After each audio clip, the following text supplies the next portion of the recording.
So George, what do you have in your hand there?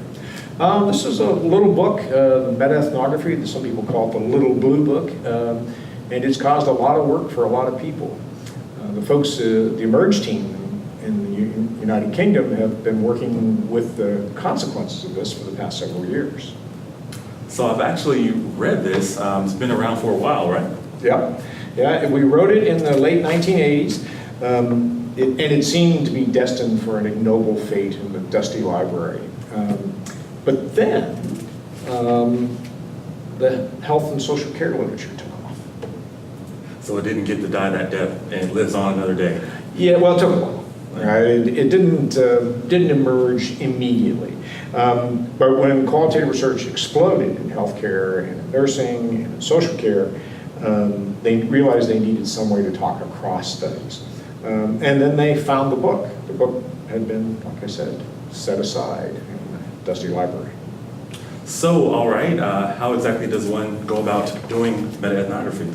Well, first we would say not easily, but it's a complex process. But we identified a set of phases. The first being getting started, what kind of phenomenon of interest compels you, and then gathering the studies. So you decide, the second phase is deciding what studies are relevant to that interest.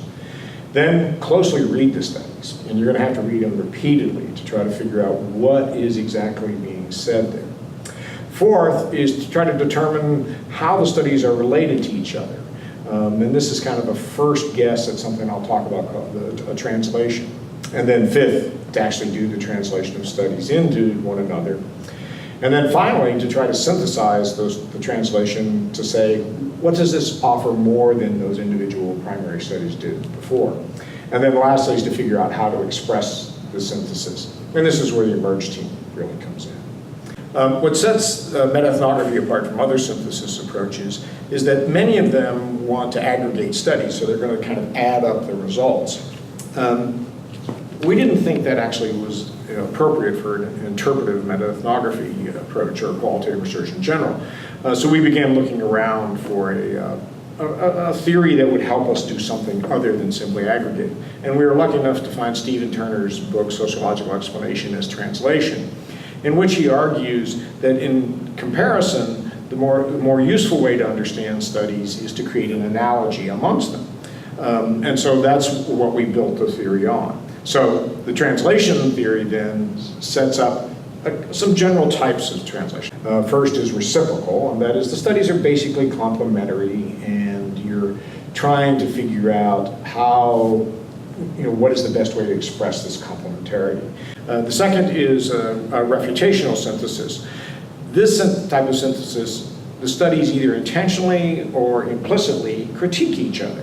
And so the goal is to try to understand what holds them together and sets them apart. So the analogy is much more complex. What's of interest in this kind of synthesis, there's so few syntheses that are refutational, which makes us wonder something about our intellectual enterprise. Maybe we don't have enough conflict. Maybe we aren't discerning enough to actually say what's different in studies. The final type is a line of argument, where there are things that the studies share, but there are also things that the studies have different foci on. And when you put them together, you get a bigger picture. And so the phenomenon gets expanded. So you have a fuller account or a larger theory, and that's why it's called a line of argument. So the studies really are much bigger taken together than any single one alone. So why do you think meta-ethnography took so long to take off? Well, it's kind of hard to say. But I think there are some things that seem evident. One is you simply need a sufficient volume of studies. There isn't a need for a synthesis until you have enough studies that you start to say, oh, together they say this, or there's some noise in them, you want to sort that out. And I think in health and social care, there's a very particular humanitarian interest in trying to help people that drove the interest. So I think that's why it took off there and maybe not some other places. And of course, finally, technology. The advance of technology has really pushed us ahead. In the late 80s, we were working with the card catalog and taking lists of references in the back of studies and tracing them out, trying to find them to get the list. Meta-ethnographies were then small number of studies. Today, it can be much larger. We have electronic databases where you can search the world in some sense to get all the studies that are possibly relevant. And then we have qualitative data analysis packages that allow you to enter studies and then code them and retrieve those coded data. Those just weren't there in the late 80s. I know that software like Excel, which I was using in the mid-90s, I was in fifth grade at the time, makes the data arraying a lot easier. And I know that Summer Pennell and Hillary Parkhouse were doing some work in meta-ethnography, and they were doing work in Latina studies, and they were able to take Excel charts, and they used them at an international conference in Thailand a few years ago. I believe that was back in 2014. I know that the charts that they used represented the way that they reduced the studies on Latina sexuality and gender in terms of the theory, the methods, etc. I know that it was helpful for them in how they characterized the field of research. Yes, it really helped them see the field. So that chart on theory and methods allowed them to say, okay, here's how this field of research is being done. But that's not the only chart they used. So, right, the second chart then shows how they array the data from the studies into themes.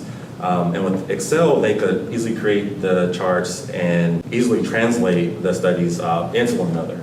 Yeah, and then, of course, you see on the chart, color coding, they were able to kind of create a third dimension to it with color coding, which I, of course, couldn't do the Excel, let alone do the color coding and things. So yeah, it's really changed the whole nature of meta-ethnography with the technological advances. There are a lot of meta-ethnographies published now in health and social care, and that's wonderful. It's really a great sign that people are paying attention to the knowledge that's being generated and trying to figure out its applicability to health issues and social care issues. However, the number of meta-ethnographies also creates some problems.